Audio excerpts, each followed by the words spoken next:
Hello friends, welcome to number one study. इस video में हम देखेंगे क्लास 10 हिंदी स्पर्श बुक की पोएम मनुष्यता, इसका लाइन बाय लाइन एक्सप्लेनेशन। पहले कवि परिचय देखते हैं। इस पोएम की जो पोएट हैं मतलब हमारे कवि, इनका नाम क्या है? मैथिली शरण गुप्त, जिनका जन्म चिरगांव में 1886 में हुआ था और मृत्यु 1964 में। तो जो हमारे कवि हैं ये अपनों के सुख दुख की चिंता करने वालों को मनुष्य तो मानते हैं, परंतु यह मानने को तैयार नहीं है कि उन मनुष्यों में मनुष्यता के सारे गुण होते हैं। कवि केवल उन मनुष्यों को महान मानते हैं जो अपनों के सुख दुख से पहले दूसरों की चिंता करते। वह मनुष्य में ऐसे गुण चाहते जिसके कारण कोई भी मनुष्य इस मृत्यु लोक से चले जाने के बाद भी सदियों तक दूसरों की यादों में रहता है, अर्थात वह मृत्यु के बाद भी अमर रहता है। तो देखते हुए गुण क्या है, पोएम रीड करने से पता चलेगा। विचार लो कि मरते हो न मृत्यु से डरो कभी, मरो परंतु यो मरो कि याद जो करे सभी। हुई न यो सुमृत्यु तो वृथा मरे वृथा जिए, मारा नहीं वही कि जो जिया न आपके लिए। वही पशु प्रवृत्ति है कि आप ही चरे, वही मनुष्य है कि जो मनुष्य के लिए मरे। अब इसके हार्ड वर्ड्स देखते हैं। मृत्यु का अर्थ होता है मृत्यु, यो का अर्थ होता है ऐसे और वृथा का अर्थ होता है बेकार। अब देखते हैं इसका लाइन बाय लाइन एक्सप्लेनेशन।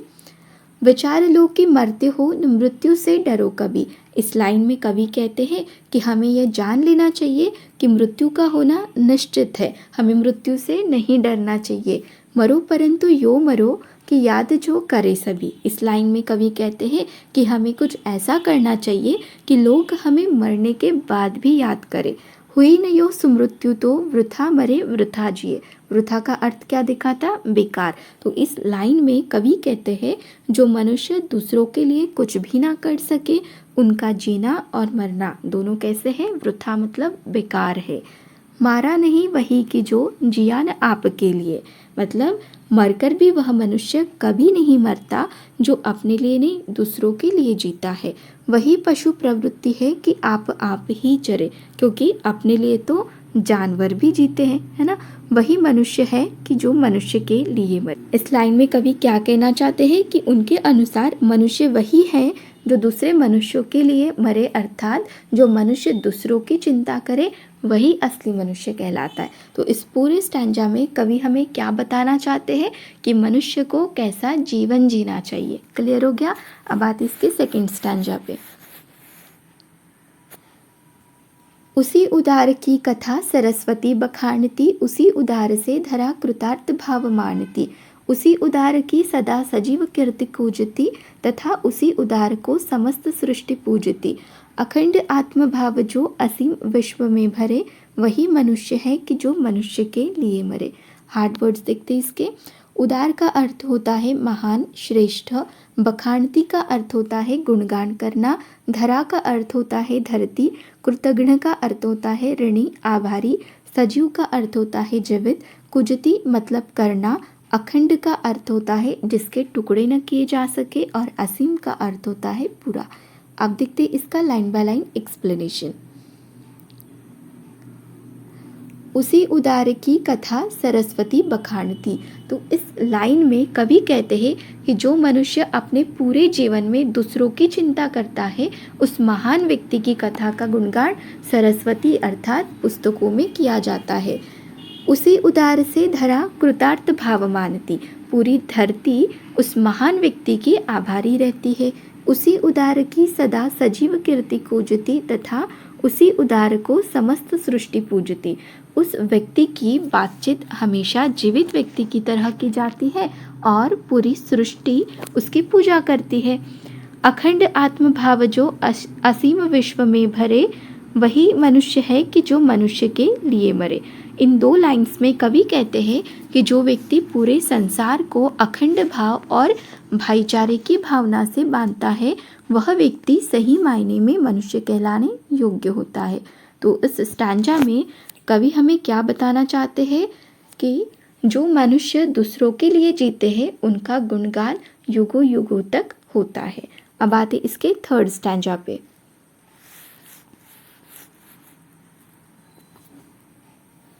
क्षुधार्त रंति देव ने दिया करस्थ थाल भी, तथा दधीचि ने दिया परार्थ अस्थि जाल भी। उशिनर क्षितीश ने स्वमास दान भी किया, सहर्ष वीर कर्ण ने शरीर चर्म भी दिया। अनित्य देह के लिए अनादि जीव क्या डरे, वही मनुष्य है कि जो मनुष्य के लिए मरे। हार्ड वर्ड्स देखते हैं इसके। क्षुधार्थ का अर्थ होता है भूख से परेशान, करस्थ का अर्थ होता है हाथ की, परार्थ का अर्थ होता है पूरा, अस्थिजाल का अर्थ होता है हड्डियों का समूह, उशीनर क्षितिज अर्थ होता है उशीनर देश के राजा शिबी, सहर्ष का अर्थ होता है खुशी से, और शरीर चर्म का अर्थ होता है शरीर का कवच। अब देखते हैं इसका लाइन बाय लाइन एक्सप्लेनेशन।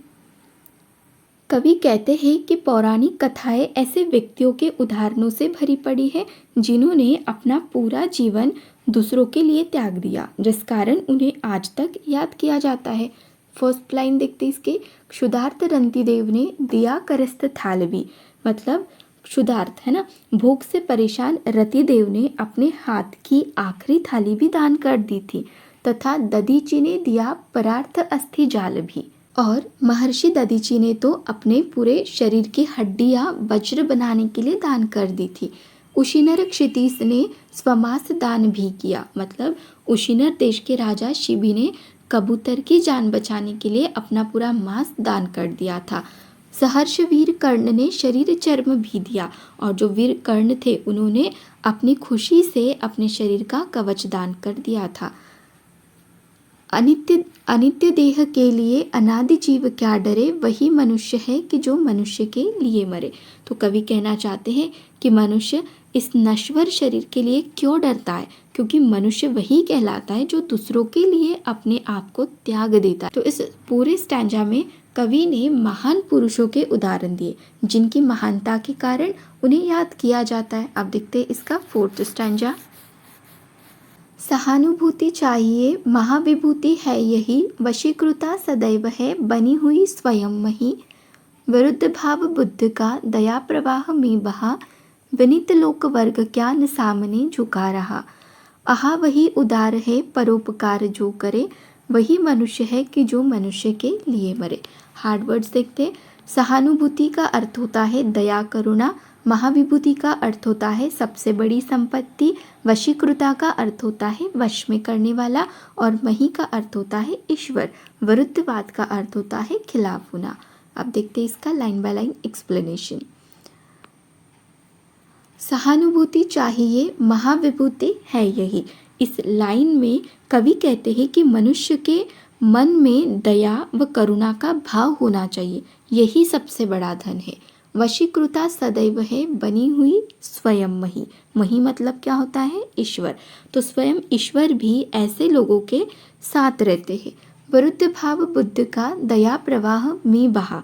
इसका सबसे बड़ा उदाहरण महात्मा बुद्ध है, जिनसे लोगों का दुख नहीं देखा गया तो वे लोक कल्याण के लिए दुनिया के नियमों के विरुद्ध चले गए। ठीक है, विरुद्ध भाव विरुद्ध चले गए। विनीत लोक वर्ग क्या न सामने झुका रहा, आहा वही उदार है परोपकार जो करे। तो इस लाइन में कवि क्या कहना चाहते हैं? विनीत लोक वर्ग क्या न सामने झुका रहा। तो इसके लिए क्या पूरा संसार उनके सामने नहीं झुकता, अर्थात उनके दया व परोपकार के कारण आज भी उनको याद किया जाता है और उनकी पूजा की जाती है। किसकी? बुद्ध की। ठीक है, नेक्स्ट देखते हैं। आहा वही उदार है परोपकार जो करे, वही मनुष्य है कि जो मनुष्य के लिए मरे। तो महान उसको कहा जाता है जो परोपकार करता है, वही मनुष्य मनुष्य कहलाता है जो मनुष्यों के लिए जीता है और मरता है। तो इस पूरे स्टैंजा में कवि क्या बताना चाह रहे हैं? कवि ने महात्मा बुद्ध का उदाहरण देते हुए दया करुणा को सबसे बड़ा धन बताया है। क्लियर हो गया? अब देखते हैं इसका फिफ्थ स्टैंजा। रहो न भूल के कभी मदांध तुच्छ वित्त में, सनात जान आपको करो न गर्व चित्त में। अनाथ कौन है यहाँ त्रिलोकनाथ साथ है, दयालु दीन बंधु के बड़े विशाल हाथ है। अतीब भाग्यहीन है अधीर भाव जो करे, वही मनुष्य है कि जो मनुष्य के लिए मरे। अब इसके हार्ड वर्ड्स देखते हैं। मदांध का अर्थ होता है घमंड, तुच्छ का अर्थ होता है बेकार, सनाथ का अर्थ होता है जिसके पास अपनों का साथ हो, और अनाथ का अर्थ होता है जिसका कोई न हो। चित्त का अर्थ होता है मन में, त्रिलोकनाथ का अर्थ होता है ईश्वर, और दीनबंधु का भी अर्थ होता है ईश्वर। अधीर का अर्थ होता है उतावलापन। रहो न भूल के कभी मदांध तुच्छ वित्त में। कवि कहते हैं कि भूलकर भी कभी संपत्ति या यश पर घमंड नहीं करना चाहिए। सनात जान आपको करो न गर्व चित्त में। इस बात पर कभी गर्व नहीं करना चाहिए कि हमारे साथ हमारे अपनों का साथ है। सनात का अर्थ होता है अपनों का साथ। अनाथ कौन है यहाँ, त्रिलोकनाथ साथ है। क्योंकि कवि कहते हैं कि यहाँ कौन सा व्यक्ति अनाथ है, उस ईश्वर का साथ तो सबके साथ है। दयालु दीन बंधु के बड़े विशाल हाथ है। दीन बंधु मतलब ईश्वर, तो वह बहुत दयावान है, उसका हाथ सबके ऊपर रहता है। किसका? ईश्वर का। अतीव भाग्यहीन है अधीर भाव जो करे, वही मनुष्य है कि जो मनुष्य के लिए मरे। इन लाइंस में कवि कहते हैं कि वह व्यक्ति भाग्यहीन है जो इस प्रकार का उतावलापन रखता है, क्योंकि मनुष्य वही व्यक्ति कहलाता है जो इन सब चीज़ों से ऊपर उठकर सोचता है। तो इस पूरे स्टैंजा में कवि कहते हैं कि संपत्ति पर कभी घमंड नहीं करना चाहिए और किसी को अनाथ नहीं समझना चाहिए, क्योंकि ईश्वर सबके साथ है। अब देखते हैं नेक्स्ट स्टैंजा। अनंत अंतरिक्ष में अनंत देव है खड़े, समक्ष ही स्वभाव जो बढ़ा रहे बड़े बड़े। परस्परावलंब से उठो तथा बढ़ो सभी, अभी अमर्त्य अंक में अपंक हो चढ़ो सभी। रहो न या कि एक से न काम और कासरे, वही मनुष्य है कि जो मनुष्य के लिए मरे। शब्दार्थ देखते। अनंत का अर्थ होता है जिसका कोई अंत न हो। अंतरिक्ष का अर्थ होता है आकाश। समक्ष का अर्थ होता है सामने। परस्परावलंब मतलब एक दूसरे का सहारा। अमर्त्य अंक का अर्थ होता है देवता की गोद, और अपंक का अर्थ होता है कलंक रहित। अब देखते इसका लाइन बाय लाइन एक्सप्लेनेशन। अनंत अंतरिक्ष में अनंत देव है खड़े। इस लाइन में कवि कहते हैं कि उस कभी न समाप्त होने वाले आकाश में असंख्य देवता खड़े हैं। समक्ष ही स्वभाव जो बढ़ा रहे बड़े बड़े, जो परोपकारी व दयालु मनुष्यों का सामने से खड़े होकर अपनी भुजाओं को फैलाकर स्वागत करते हैं। परस्परावलंब से उठो तथा बढ़ो सभी, मतलब इसीलिए दूसरों का सहारा बनो और सभी को साथ में लेकर आगे बढ़ो। अभी अमर्त्य अंक में अपंक हो चढ़ो सभी। कवि कहते हैं कि सभी कलंक रहित होकर देवताओं की गोद में बैठो, अर्थात यदि कोई बुरा काम नहीं करोगे तो देवता तुम्हें अपनी गोद में ले लेंगे। रहो न या कि एक से न काम और कासरे, वही मनुष्य है कि जो मनुष्य के लिए मरे। तो इन लाइंस में कवि कहना चाहते हैं कि अपने मतलब के लिए नहीं जीना चाहिए, अपना और दूसरों का कल्याण व उद्धार करना चाहिए, क्योंकि इस मरणशील संसार में मनुष्य वही है जो मनुष्य का कल्याण करे व परोपकार करे। तो इस पूरे स्टैंजा में कवि क्या कहना चाहते हैं कि कलंक रहित रहने व दूसरों का सहारा बनने वाले मनुष्य का देवता भी स्वागत करते हैं। अब देखते हैं नेक्स्ट स्टैंजा। मनुष्य मात्रा बंधु है, यही बड़ा विवेक है। पुराण पुरुष स्वयंभू पिता प्रसिद्ध एक है। फलानुसार कर्म के अवश्य बाह्य भेद है, परंतु अंतरैक्य में प्रमाणभूत वेद है। अनर्थ है कि बंधु ही न बंधु की व्यथा हरे, वही मनुष्य है कि जो मनुष्य के लिए मरे। शब्दार्थ देखते हैं। बंधु का अर्थ होता है भाई बंधु, विवेक का अर्थ होता है समझ, स्वयंभू का अर्थ होता है परमात्मा, स्वयं उत्पन्न होने वाला। अंतरैक्य का अर्थ होता है आत्मा की एकता या फिर अंतःकरण की एकता। प्रमाणभूत का अर्थ होता है साक्षी, और व्यथा का अर्थ होता है दुख या फिर कष्ट। आप देखते हैं इसका लाइन बाय लाइन एक्सप्लेनेशन। मनुष्य मात्रा बंधु है, यही बड़ा विवेक है। कवि कहते हैं कि प्रत्येक मनुष्य एक दूसरे के भाई बंधु है, यह सबसे बड़ी समझ है। पुराण पुरुष स्वयंभू पिता प्रसिद्ध एक है। पुराणों में जिसे स्वयं उत्पन्न पुरुष माना गया है वह परमात्मा या ईश्वर हम सभी का पिता है, अर्थात सभी मनुष्य उस एक ईश्वर की संतान हैं। फलानुसार कर्म के अवश्य बाह्य भेद है, परंतु अंतरैक्य में प्रमाणभूत वेद है। बाहरी कारणों के फल अनुसार प्रत्येक मनुष्य के कर्म भले ही अलग अलग हो, परंतु हमारे वेद इस बात को साक्षी है कि सभी की आत्मा क्या है, एक है। अनर्थ है कि बंधु ही न बंधु की व्यथा हरे, वही मनुष्य है कि जो मनुष्य के लिए मरे। कवि कहते हैं कि यदि भाई ही भाई के दुख व कष्टों का नाश नहीं करेगा तो उसका जीना कैसा है, व्यर्थ है, क्योंकि मनुष्य वही कहलाता है जो बुरे समय में दूसरे मनुष्य के काम आता है।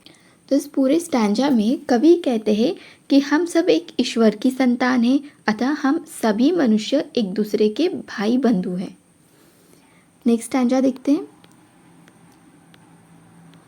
विपत्ति विघ्न जो पड़े उन्हें ढकेलते हुए, घटे न हेल मेलहा बढ़े न भिन्नता कभी। अतर्क एक पंथ के सतर्क पंथ हो सभी, तभी समर्थ भाव है कि तारता हुआ तरे, वही मनुष्य है कि जो मनुष्य के लिए मरे। अब इसके हार्ड वर्ड्स देख लेते हैं। अभिष्ट का अर्थ होता है इच्छित, मार्ग का अर्थ होता है रास्ता, सहर्ष का अर्थ होता है अपनी खुशी से, और विपत्ति विघ्न का अर्थ होता है संकट बाधाएं। अतर्क मतलब होता है तर्क से परे, और सतर्क का अर्थ होता है सावधान यात्री। अब देखते हैं इसका लाइन बाय लाइन एक्सप्लेनेशन। विपत्ति विघ्न जो पड़े उन्हें ढकेलते हुए, घटे न हेल मेलहा बढ़े न भिन्नता कभी। कवि कहते हैं कि मनुष्य को अपनी इच्छा से चुने हुए मार्ग में खुशी खुशी चलना चाहिए। रास्ते में कोई भी संकट या बाधाएं आए उन्हें हटाते चले जाना चाहिए। मनुष्य को यह ध्यान रखना चाहिए कि आपसी समझ न बिगड़े और भेदभाव न बढ़े।